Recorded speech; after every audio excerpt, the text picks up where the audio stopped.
Olá a todos e bem-vindos. Olhe, se você alguma vez esteve em frente a um pedaço de terra e pensou como é que eu transformo isto num projeto agrícola de sucesso, a sério, aqui em Angola, então você veio ao sítio certo. Hoje vamos fazer exatamente isso. Vamos construir juntos, passo a passo, um plano de produção que funciona de verdade. Estão prontos? Então, vamos a isso. E vamos começar logo com a ideia central, a mais importante de todas, na verdade.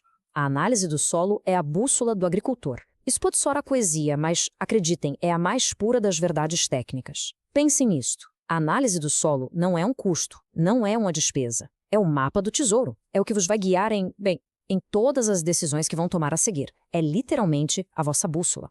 Ok, o nosso caminho hoje é muito direto. 4 paragens. Primeiro, a tal bússola do agricultor.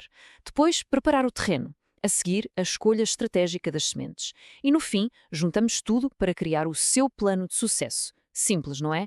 Vamos lá. Muito bem, vamos mergulhar na primeira parte, entender o nosso solo. E, olhem, isto é fundamental. Antes de sequer sonhar com sementes, com tratores, com o que for, temos que perceber a tela onde vamos pintar a nossa colheita. E essa tela é o solo.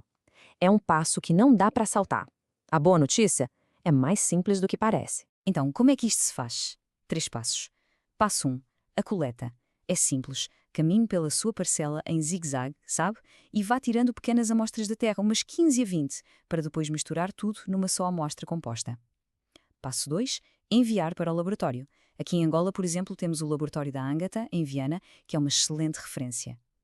E o passo 3, que é onde a magia acontece. Pegar nos resultados e interpretá-los. É aí que vamos descobrir os segredos do nosso solo. Ok, recebemos o relatório do laboratório. E agora, o que procuramos?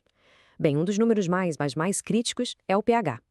Pensem no pH como se fosse a chave que abre a despensa para as plantas. É isso mesmo. Se a chave estiver errada, se o pH não for o correto, você pode encher a despensa de comida, ou seja, o solo de fertilizantes, mas a planta simplesmente não consegue abrir a porta para se alimentar. Fica tudo lá tancado. E olhem para isto que é fascinante. Cada cultura tem a sua chave preferida, o seu pH ideal. Vejam só, os cereais, como o milho, gostam de um pH entre 5,5 e 6,5. Mas as leguminosas, como o feijão ou a soja, já preferem algo mais perto do neutro. E porquê? É o segredo para elas conseguirem fixar o nitrogênio do ar. Por outro lado, a batata rena, essa já se dá bem num solo um bocadinho mais ácido. Isto levanta logo a nossa primeira grande questão estratégica, não é? Vamos escolher uma cultura que se adapta ao nosso solo ou vamos corrigir o solo para a cultura que queremos mesmo plantar? Para além do pH, a análise vai nos dar os níveis dos três grandes, o famoso N, P, K. Pensem neles assim. O N, nitrogênio, é o acelerador. É o que dá o crescimento rápido, as folhas bem verdes. O P, fósforo, é a fundação. É a energia para as raízes, para as flores, para os frutos.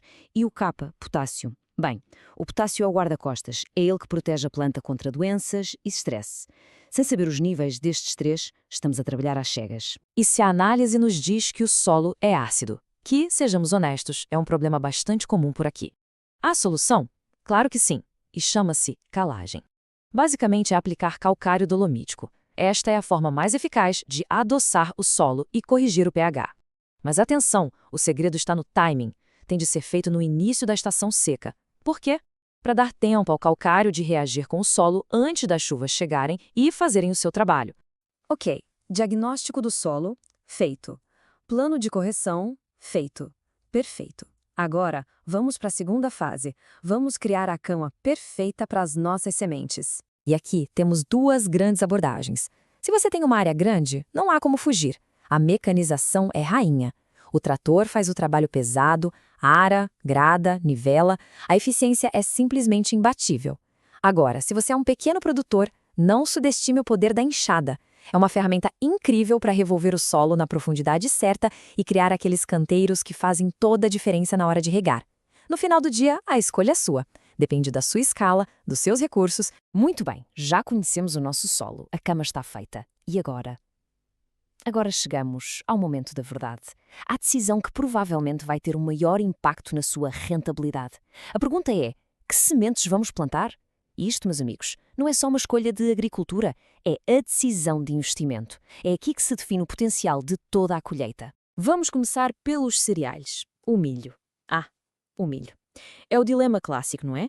Você aposta na segurança das variedades locais, que já estão mais que adaptadas e são mais resistentes, ou vai pelo risco calculado dos híbridos, como os da Decalp, que pedem mais cuidados, mas uau, o rendimento pode ser muito maior.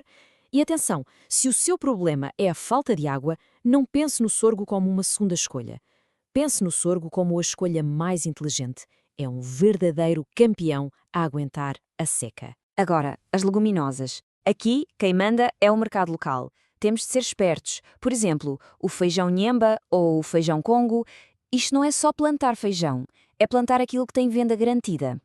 Agora, se o seu plano é maior, se está a pensar em agroindústria, então a soja é quase obrigatória. A procura para o óleo e rações é enorme.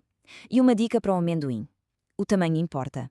E muito. São as variedades gigantes que o consumidor procura na banca. E nos tubérculos? Bem, cada um tem a sua batalha.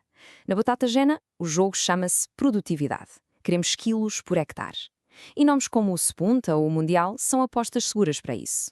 Com a mandioca, a prioridade muda. É defesa.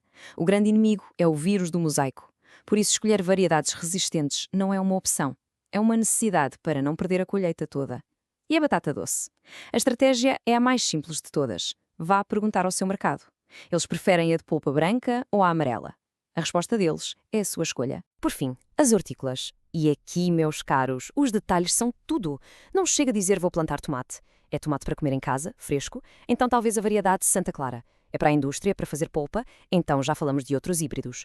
Com a couve, a mesma coisa. Tem de ser uma variedade que aguente o nosso calor, como a couve portuguesa. E agora, um segredo técnico sobre a cebola. Em Angola, só funciona com variedades de dia curto. Esqueçam as outras. São estas as únicas que, com as nossas horas de luz, conseguem formar um bulbo como deve ser. Pronto, já vimos o solo, já preparamos o terreno e já escolhemos as sementes. Agora, vamos para a parte final. Vamos juntar todas estas peças do puzzle e ver como elas formam um plano de sucesso, um plano poderoso e coerente. E se houver só uma coisa, uma única ideia que eu gostava que levassem daqui hoje, é esta. Planear não é um custo. Repito, planear não é um custo. Cada hora, cada kwanza que vocês investem a analisar o solo, a escolher a semente certa, tudo isso antes de meterem o trator na terra, isso não é uma despesa. É, sem a mais pequena sombra de dúvida, o vosso maior e mais seguro investimento. O caminho está à vossa frente, as ferramentas estão aqui. Por isso a pergunta agora é para si diretamente. Com isto tudo em mente, qual é o primeiríssimo passo, a primeira coisa que vai fazer na sua parcela para começar a construir o seu sucesso? Pense nisso. A bússola, a partir de agora, está na sua mão.